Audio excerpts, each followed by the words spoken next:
Hey guys, this is Elias with Softfly, and in this video I'm going to show you how to import WooCommerce variable products using an XML file and WP all import. Now, the first thing we're going to do here is to upload our file, but you can choose to download that from URL, FTP, or use an existing one from a previous import. Right now, I'm going to click here on the Upload a File button and choose my file. Then I'm going to select new items because I don't have any products here, right? And then I'm going to choose WooCommerce Products from this pull down. Now I'm going to create new WooCommerce Products for each record in my data file and continue to step 2. Now here in step 2, you can see we have 2006 products in this import file. So that's good. This is the data we have. So that's looking good too. And if I scroll down a little bit, we will find here the manage filtering options. Now, what this means is, well, let's say you don't want to import all 2006 products. Maybe you only want to import some of them, right? Maybe, let's say you only want to import those products that are hoodies. And the other ones, well, you don't want them, right? So you need to first know your file a little bit. So in this case, I know for a fact that the product categories have the word hoodies right here for some of these products. So I'm gonna select that product categories element, and I'm gonna use it to filter out the products I don't want. So to do that, I'm gonna select that element from this pull down, like so, and I'm gonna say contains. Now you can use whatever rule here works for you. But in this example, I'm choosing contains, and right here, I'm going to type in hoodies because that's the value I want to filter my products by. Now I'm going to add that rule, right? And then I'm going to apply the filter. Now you can see that we no longer have 2006 products here. Now we have 358 products. So those products are the ones that have hoodies in their category element. It's cool. Now you will notice also that WP import generated this weird code, and this is an expat expression. Now if you know what expat is, then awesome. You can do pretty much anything you want there, some pretty crazy stuff. But if you don't, just don't worry about it. WP import will use expat to perform certain operations, but you don't need to know about that. WP import will take care of everything for you. So let's just continue, guys, by clicking here on the continue to step 3 button. All right, and here it's our import template. Now what I'm gonna do here is take one of these elements, whatever I want. I'm choosing title to be the title, but you can use whatever other element and it will work too. Because WP import won't limit you to use a specific element into a specific file or anything. You can drag and drop whatever element from this right panel and drop it like so, and it will work. You can also use static data. For example, let's say we want to say here 10% off, right? Cool. Then I'm gonna maybe make this bold. And I will also make this an H4 in color red. That's good.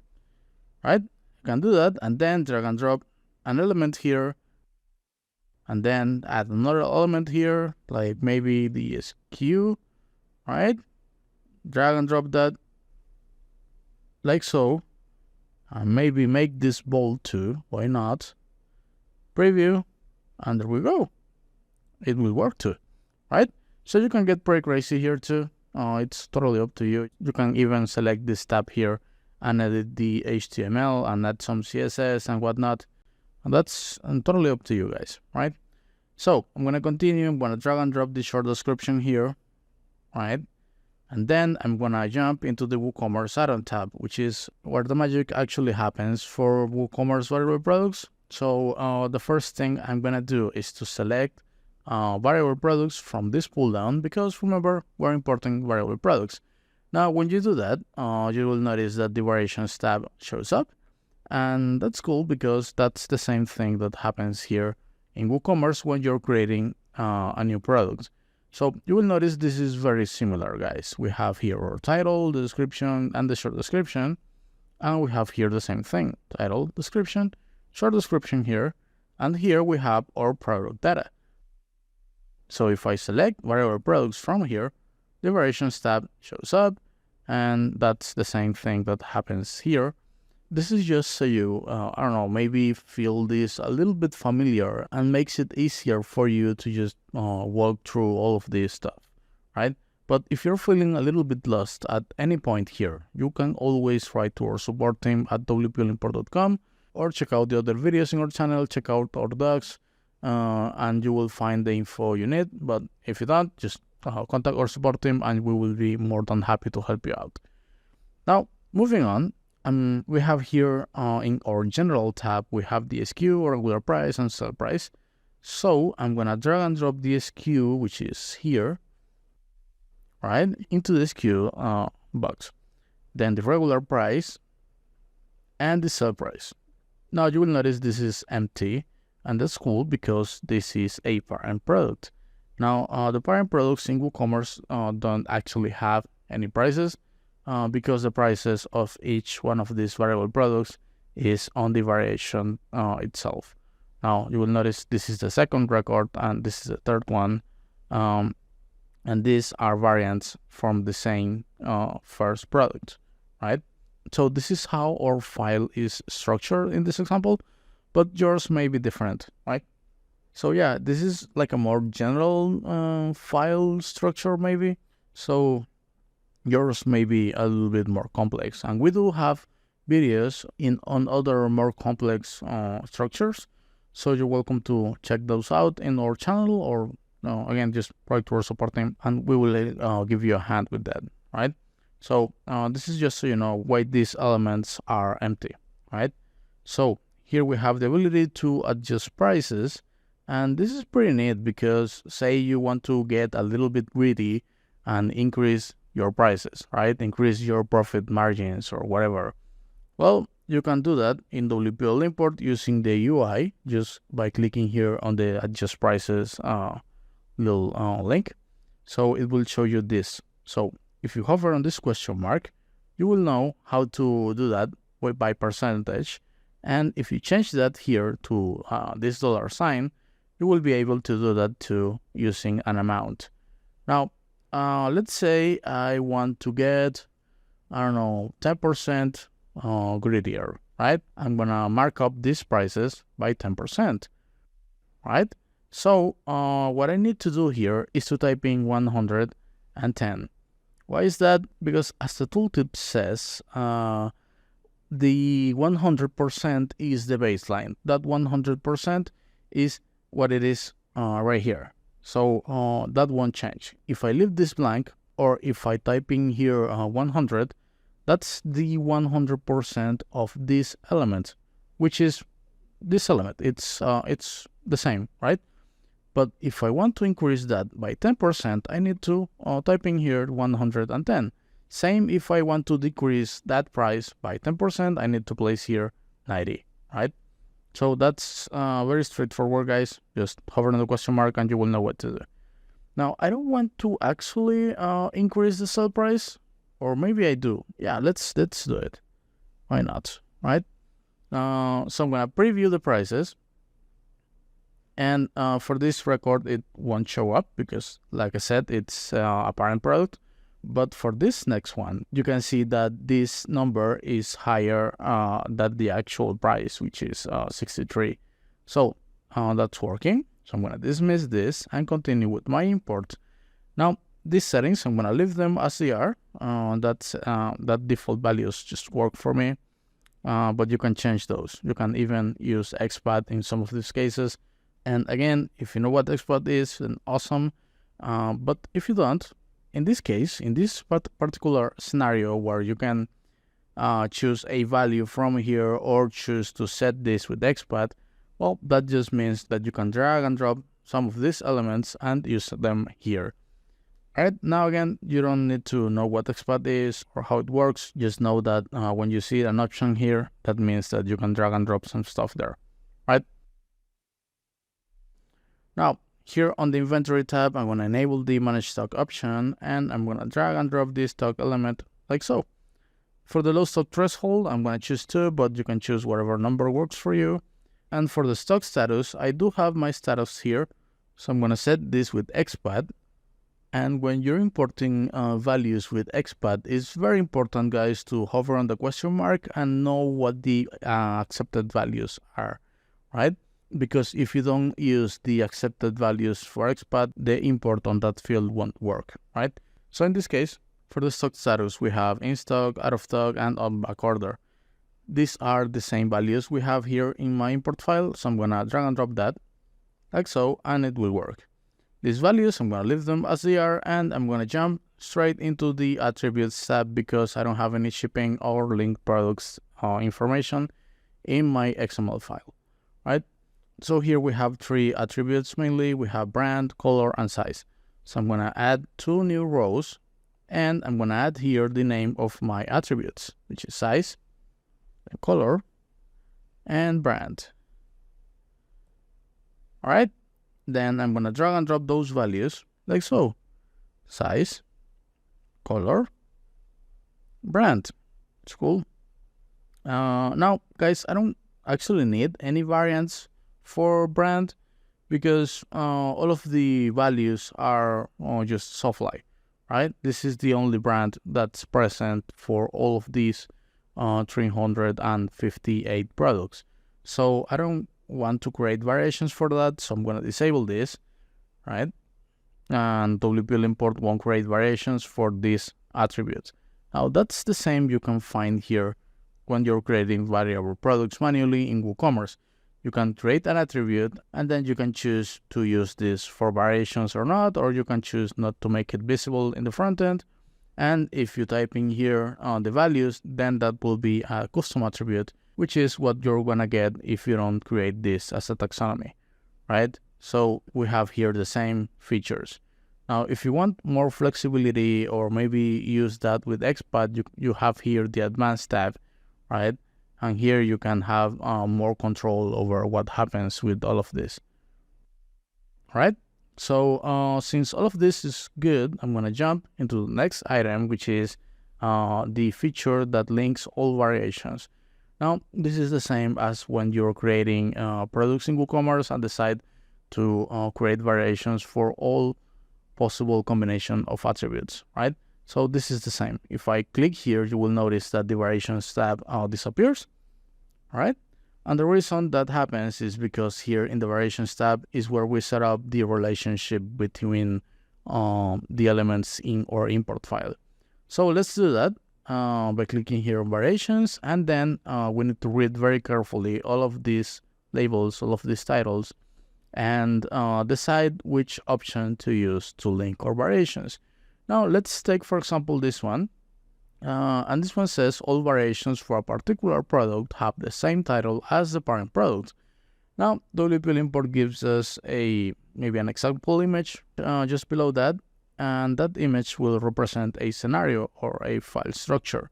Now, I know this is like a more spreadsheet-like layout, but it will work for XML too. You just need to know your file, and if in your file you have the parent products with the same title as its variants in the same file, then you just drag and drop the title element like so, and it will work.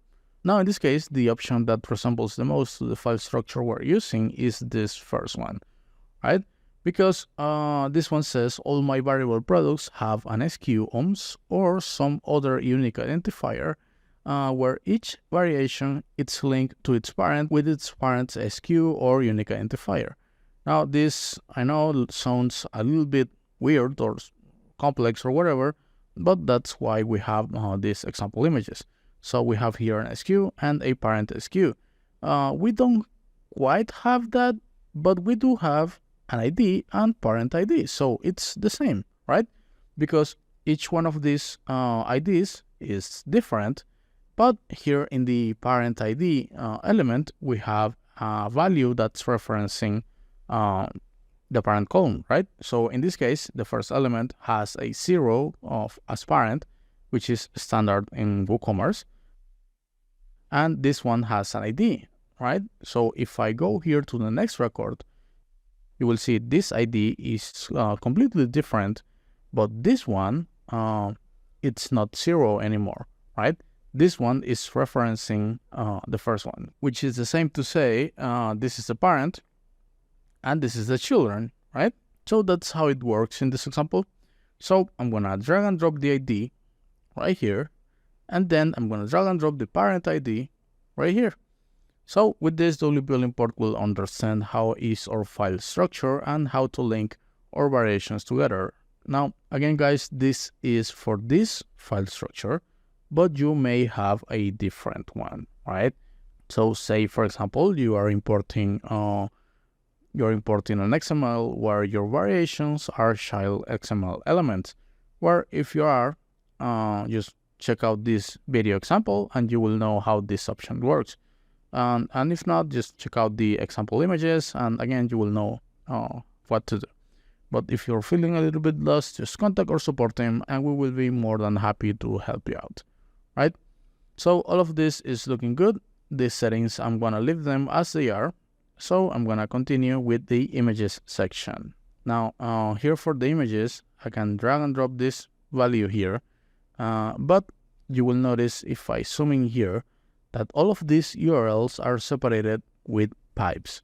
So I need to change this separator, because if I hit preview, you will notice that this is broken. WPL import is not able to find an image here, and the reason why is because WPL import thinks all of this it's a single image. So the way we fix that is to changing this separator to the right one we're using, which is a pipe. So with this, WPL import will separate all of these URLs and download our images correctly, right? So here we have a little preview, and if I click on the Run Test button, WPL import will attempt to download those images, and in this case, the test has been successful. So that's cool. I'm gonna dismiss this. The settings, I'm gonna leave them as they are, but you can hover on the question mark and know a little bit more about what these options does, right? But just so you know, this first one will compare all of the images that are being downloaded with the ones that are already in our media library, right? So in this case, it's pretty neat because we have different images, sure, for each product, but for the color and sizes, they are pretty much the same. So for example, this black hoodie, it's the same for L, M, S, XL, and XS sizes, right? It's the same image. So if I disable this, I'm gonna have like 6 duplicate images just for this black color, right? Same for the blue one and the green ones, and we're gonna end up with thousands of duplicate images and clutter our database, and we don't want that, right? So I'm gonna keep this option enabled. That's pretty cool. And this other one, it's gonna set the first image to be downloaded, which is this one, to be the feature image, which is what I want, right? So this is looking good. I'm gonna skip the custom fields section because we don't have any in this example. And here for the taxonomies section, I'm gonna enable the product categories, and then I'm gonna choose the product have a hierarchical parent-child product categories option. From here, I'm gonna enable this first option that says an element in my file contains the entire hierarchy. And the reason I'm doing that is because, well, that's a case here, right? We have this whole element that contains the whole hierarchy. So if I drag and drop that right here and hit preview, you will see WPL import detects correctly the hierarchy, right? So yours may be different. Maybe you need to use a different option, but that's up to you guys, right? Just read these options and you will know what to do. But if you don't, same as before, contact our support team or check out the docs and videos in our channel, right? Now, these other product options are, well, pretty standard WordPress stuff, so I'm just gonna skip that. And the function editor, we won't be using it in this example, but it's very powerful because it will allow you to run PHP functions on your file and pretty much do whatever you want with your data. It's very powerful, guys. All right. So I'm going to continue to step 4. And here on step 4, you can drag and drop a value or values from this right panel to be that unique identifier. And what you want with this unique identifier is basically an element or combination of elements that's going to be unique for each one of these records in your import file, right? The reason why that's important, it's because WPL import needs a way to differentiate a record from another. Because say, for example, you choose the wrong one, right? Maybe you decide to choose the title. So all of these titles are probably the same. Yeah, so you can see these titles are the same. So what's going to happen here is that WPL import will think that these records are the same one. So instead of creating a different record for each one of these, it's going to create the first one, and then it's going to update that first one with the data of each one of these other records, right? So we don't want that because these are different products, just variants, right?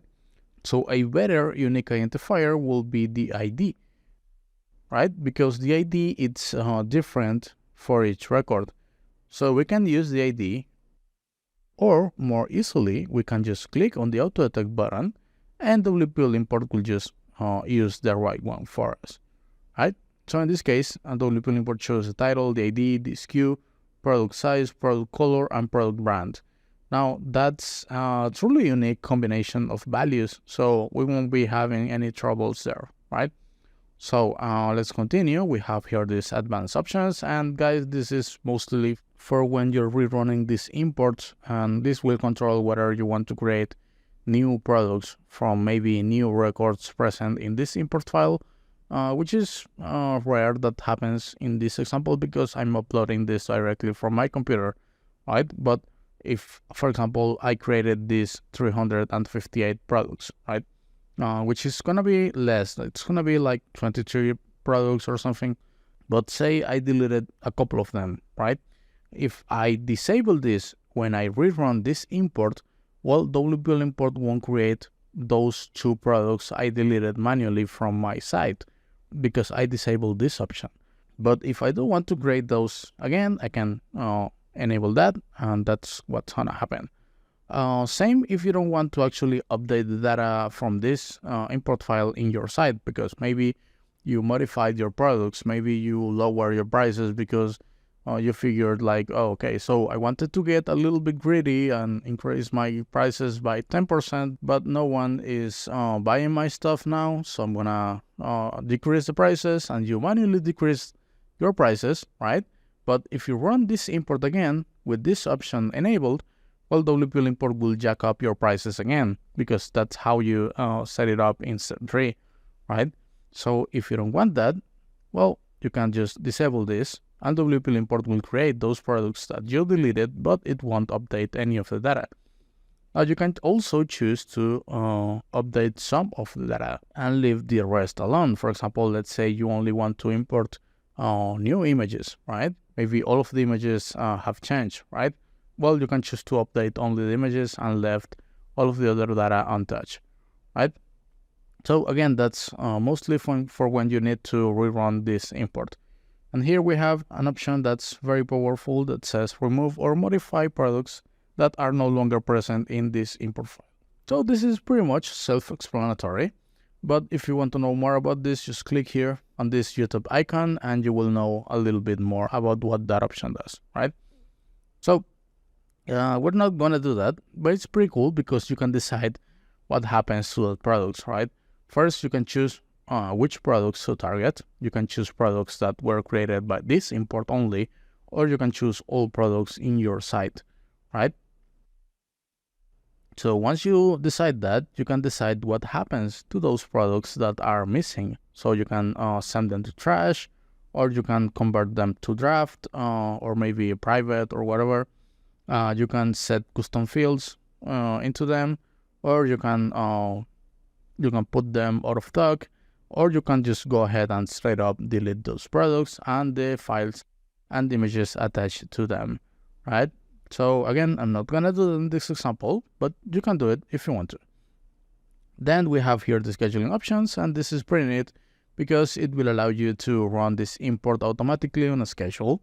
And say you want to maybe update your stock levels daily or hourly or weekly or whatever. Well, we have two options for that. You can use our automatic scheduling options, or you can use cron jobs. That's up to you. If that's something you're interested in, just go to our website at wplimper.com, check out our docs, and you will know more about this. Now, I believe we're ready here, guys. So I'm just gonna continue and run my import. Now here we have a brief summary, and you can see here the expat filter we use, or a unique identifier or file and whatnot.